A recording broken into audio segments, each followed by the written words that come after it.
We like to think of the holiday season as a time of tolerance and good cheer.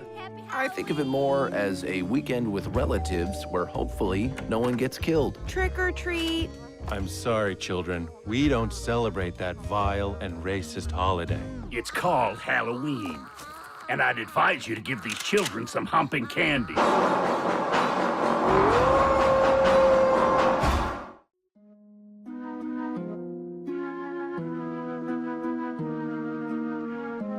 Have you ever heard someone say a show was ahead of its time or criminally underrated? Well, for me, this is that show. I remember watching it a bunch back in 2010 when I was on my big South Park phase. I never really tuned into Comedy Central for anything else, so when I saw the commercials for it, I thought, pretty cool, I might give it a shot. And I'm kind of glad I did. The art was nice, it had a really cool premise, and there was this demon girl who had some very appealing features. Callie, I would like to do the deepness with you. He's saying that he wants to hit all the walls. I remember the show being such a breath of fresh air at the time because other adult cartoons were kind of just sticking to the same old, and we didn't have a Rick and Morty or a BoJack Horseman or anything that was really breaking boundaries at the time. And just in general, animation wasn't that popular of a medium for adults as it is today, so the show was unfortunately kind of short-lived. It was kind of a hard time for anything to really get discovered. I mean, the internet was just becoming a thing, and people weren't really expressing their opinions on things they liked as much as they do now, and it was just hard for anyone to find out if something was actually going to be the next big thing. Even I, as a fan of the show, didn't even know the second season had aired. It was a completely different time back then. Now it's impossible not to know when something's airing. It's always in your face online, in the media, everywhere. So whenever I watched it, I kind of just casually watched it. I didn't really pay attention to when the premieres were happening and when the next episodes were airing. I just kind of watched it whenever it was on, and I enjoyed it. Part of me is kind of glad that I did end up watching it this way because now I have an entire season of new show that I haven't even experienced before, and that was a real pleasure and treat to see. It also kind of gave me a gauge on how the humor works in the show and if it ages well, because seeing episodes that you've never seen before and laughing at them even though they're nearly 10 years old versus episodes that you have seen before and have laughed at before, of course they're probably going to make you laugh again. So it kind of helped me kind of gauge the quality of the show overall between the two seasons, and I'm excited to say that it really is unmatched. Everything kind of is level. I don't think there's one season that's worse than the other. They're honestly about the same. If I had to choose one, I guess I would go with season 2 just because there is more episodes. I feel like if this show had released on Netflix, it would have been a huge hit. It's got great characters, timeless humor, and a unique look to it. If we're talking plot, the show revolves around Mark, who's a social worker that has to help different people and various creatures with their day-to-day problems in this very horrific version of New York. In the show, New York is inhabited by all sorts of sci-fi and fantastical creatures like zombies, wizards, demons, and even man-birds. Hey, buddy, maybe a diaper here? Suck my balls. I hear that's good luck. At first glance, Mark seems like he would be a real boring main character, but it's his extreme optimism that makes him so much fun to watch. He's so used to talking his way out of every situation that it becomes enjoyable to see him deal with the fantastical lives of these crazy New Yorkers. I demand to speak to your director of social services. Absolutely. Step into his office. I see what's going on here. I must warn you, I've made frequent use of the pull-up bar at the YMCA.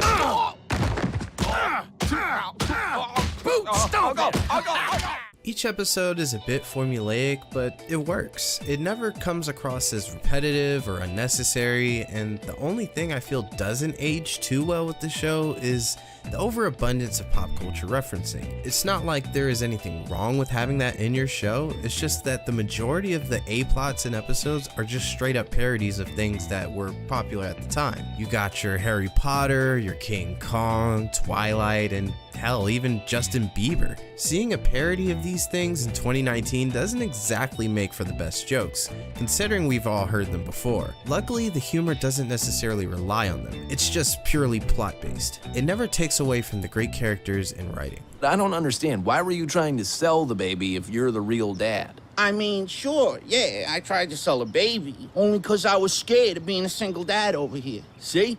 He loves me like a father over here. Plus, I was afraid I was gonna eat it. I also really love how each episode starts and ends with Mark giving a mini speech that kind of encompasses the entire episode. The music also is really good. The only problem is there really isn't much of it. It all crescendos really well into each scene. They kind of use as like transitional music and not really background music. So I think it would really have been nice to have more music playing in the background of scenes. I think that would have definitely enhanced a lot of the show. But honestly, all things considered, that's really a minor complaint. They do a very good job of showing you just how lively this rendition of New York is. Whether it be just some of the background characters of episodes or the main ones, each time they show them, they usually tend to explain a little bit on how this world works, how these people get along together, and just how the madness is contained, and more often than not, how it's not contained. Old enough to remember a time when October 31st meant dressing up as witches and warlocks. But as the creature population grew, they took the human holiday as an affront, culminating in the horrible Halloween riots of 1979. Real turbulent time there. For no particular reason at all, the first character I want to talk about is Callie, who's Mark's on and off girlfriend in the show. She kind of plays off him really well, considering she's half demon and he's legit the nicest guy on the planet. The hijinks that ensue are pretty enjoyable to watch between the two. Although their relationship is kind of bumpy, like you can never really tell if she loves him the way that she says she does. A lot of it can be contributed to her being rebellious against her father, and you kind of get the idea that she could really care less if he died in certain episodes. Even so, I like her a lot. I kind of wish she had more episodes with her being the focal point, as her relationship with her family is very interesting. Plus, it wouldn't really hurt to see more of her, if you know what I mean. There's also Mark's roommate Randall, who's a zombie that will do pretty much anything to make a quick buck and get a quick... He's honestly one of the best characters in the show, as his banter with Mark is so amusing and fun to see. You can tell that they are good friends, and the subtle jabs they throw at each other are really all in good fun. Plus, I really dig his voice actor. I feel like he should definitely be doing more stuff because his voice is pretty unique, and I kind of like the character or caricatures that he could play with it. Straight to voicemail. Dude, stop obsessing on Callie. You know what they say? If you love someone, stop bringing up your whore girlfriend all the time. By far the best character in my opinion is Leonard. He's this wizard that works with Mark in the office, and he definitely gets all of the good jokes in the show. Whenever there was an episode that kind of followed him, it was always a highlight in the show for me. It's like his whole entire character just encompasses the max amount of crazy that this show can reach, and I feel like every episode with him in it is instantly one of the best. Lastly, you have Grimes and Twain, who also work at the company. Grimes is essentially that gruff old man who's stuck in his old ways, even if they may be gross or outlandish. And Twain is like the one stupid character who's the butt of all the jokes. Honestly, I'm typically not a fan of those types of characters in shows, but Twain is extremely funny to me.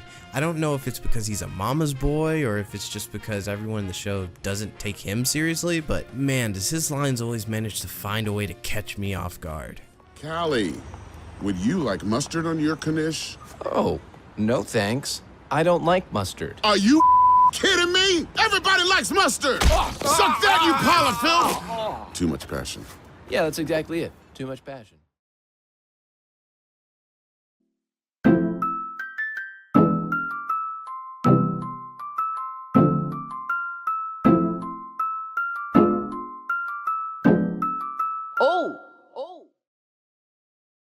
Since Mark's whole ordeal is being a social worker, the people he works with kind of reappear as background characters throughout the show, and they're pretty fun to watch and never really come across as annoying or out of place. They're very one note, but they handle those notes pretty well. What I do find the most fascinating about this show is that every episode manages to give you an insight into how this world operates. They go out of their way to explain the origins of some of these creatures, how they came to be, even get to learn about the demon race, their culture, this great zombie war that happened. And in the show, this is all kind of played off as not serious, but the fact that so much work went in to make it make sense is really appreciated. Some of my favorite episodes would probably be Blob Gets Job, Kill Mark Kill, and G.I. Twain. There are a bunch more that are worth talking about, but these in particular are super funny to me. The Blob Gets Job episode is so great because it's established earlier in the show that Mark's roommate Randall turned zombie in order to get with this girl, but his parents don't know about it. And since his father served in the Great Zombie War, his dad legit threatens to kill his son. Oh man, your dad is gonna kill you. Yeah, that's his shooting gun, all right. Randall, honey, Daddy wants to speak with you. This is gonna suck. I think it's a good episode, and a lot of the humor hit hard for me. Kill Mark Kill is also another great episode where Leonard's wand breaks, so Mark kind of takes him to get a new one, and, well, this happens. Now, give it back. That's not how this is gonna go. Mark, I'll die without that wand. It's time for a little tough love. That wand is my life force. Just want to say that I saw what happened and express how sorry I am. That there are no refunds. This kind of results in there being over 100 baby Leonards that Mark has to kill in order to bring the original Leonard back to life. Also, Abraham Lincoln is alive and is going to the theater for the first time since his first assassination, so yeah, that has to go well, right? And it's a very good episode, and I feel like it gives you a good idea of what the rest of the episodes are like. Plus, it is a Leonard episode, so it's very funny. Can I go play in that guy's van? Yes, I'm afraid you can't. Yay, a sleepover! I regret this decision! And lastly, I would like to recommend G.I. Twain. It's a prime example of just how crazy the show can get. In this episode, Twain gets drafted to be in the End of Days War reenactment, and Mark is forced to join him as his slave. Unfortunately, he doesn't really get to talk his way out of this one, and a lot of crazy things end up happening because of it. In this episode, I found Twain to be the most funny, so I think this is a good episode for him, and as a bonus, I would also recommend Demon Baby or Callie and her sister. I believe them to be the best Callie episodes, and I felt like she didn't get quite enough to do in the show, which is a shame because I really liked her a lot. What can I say? She just has such a great personality. All jokes aside, I want to take a moment to talk about the animation in the show, since it's a very unique look and it kind of reminds me a lot of the Adult Swim cartoons. I really love the thick blacks and the shading that they do on the characters and backgrounds. Almost makes it look like a comic book. The character designs do have a few faults at times though. Like, just look at how big-bodied all the males are. I mean, just look at him. Mark, what is that? Fix that. I mean, with the clothes on, it's not as noticeable. It's just once you see it, you can't unsee it. Just put a shirt on, please.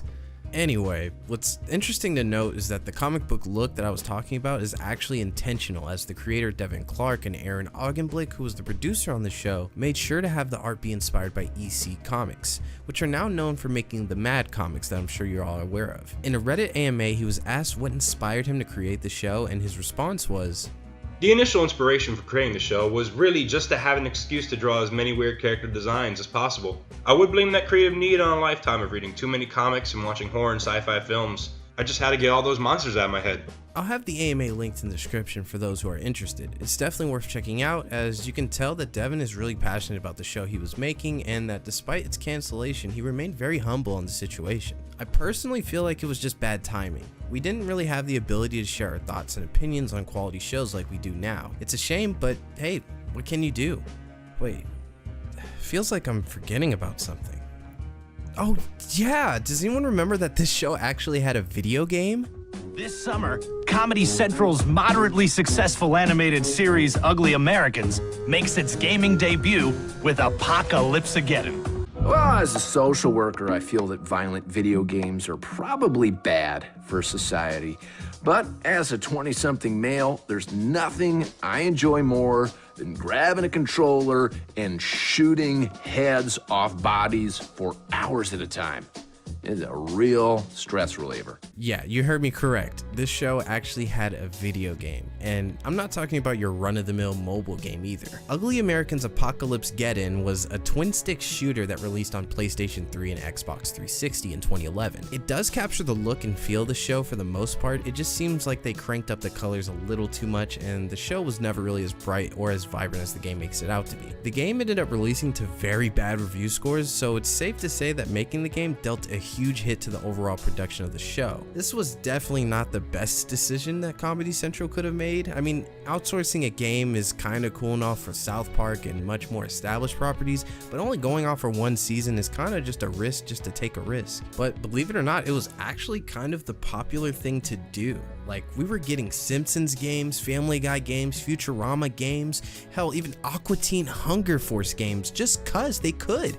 And honestly, I'm not really sure who the audience for most of these games were, but I guess those days it didn't really take much to really warrant having a game. Looking back on it all, it kind of seems surreal that anything like that could ever happen nowadays. You know, for a show that was so short-lived, it really did have a huge impact. I definitely don't want another game, but I do want another season. I do want a chance to see these characters again and see what adventures they could have in the future. Devin has gone on record to say that he's still trying to find a home for the show, whether that be in the movie form or comic form. I, for one, would be very excited if it were ever to come back. I personally feel that if Netflix were to pick it up and maybe rebrand it, it could find major success today. Ugly Americans was a truly underrated show. At this point, since it's been about 7 years since it finished airing, I don't really see a season 3 coming in the future. And honestly, whether that even happens or not, it was still a good ride while it lasted. Where to, you crazy kids? Buffalo Wild Wings. It's all you can eat jalapeno poppers night. I guess your heart isn't as small as you made it out to be. Oh, it is. There's only room in it for you.